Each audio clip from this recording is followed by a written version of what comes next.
Adventures in 8-bit Atari land continue. Had a chance over the weekend to actually do a couple things and get some stuff done. Amazingly, finally. Well, let's see first. After I got the Atari 800 XL booting, went and started to do some other things on it. First was cleaning it up, some IPA, and I find these swabs.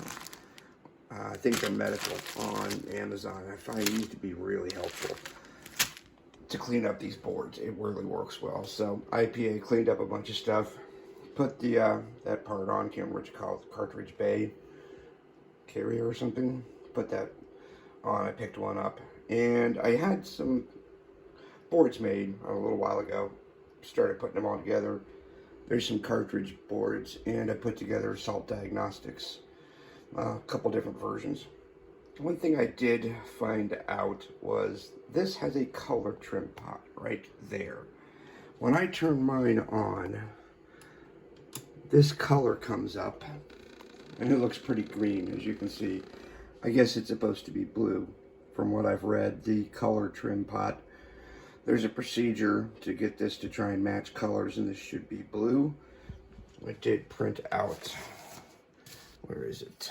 This. And I also printed out the field service manual. I guess well, a bunch of manuals. I guess there's some info in there and setting the color. So I have to read up on that and get that color to blue as it's supposed to be. So salt, I did get these working, so I can put the salt cartridge in. And what do we got? Super salt. I guess the 32K is normal for this, even though it's got 64. The TIA, I did find out that this is an NTSC board for sure. And I'm not sure what the ROM error, NTSB error is. Guess I'll have to do some reading up. But yeah, the other one I gather is maybe there's a newer Rev 2.07 of this. The other one is that they're like, the Super Salt is okay, but the SysCheck 2 board is better. So I'm going to order one of the SysCheck 2 boards from the gentleman, I want to say he's in Poland? Somewhere like that, Europe.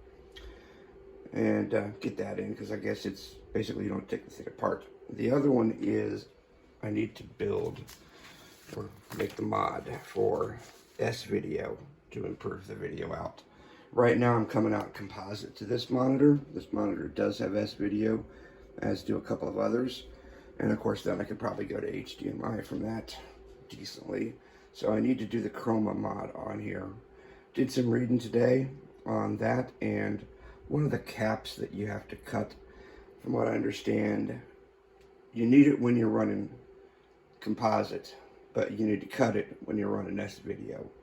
And I want to be able to do both. So I soldered up a switch or two that I could use to put in the case to flip back and forth. The idea being you flip it for reconnected the capacitor for composite, then disconnect it when you want to go S-Video.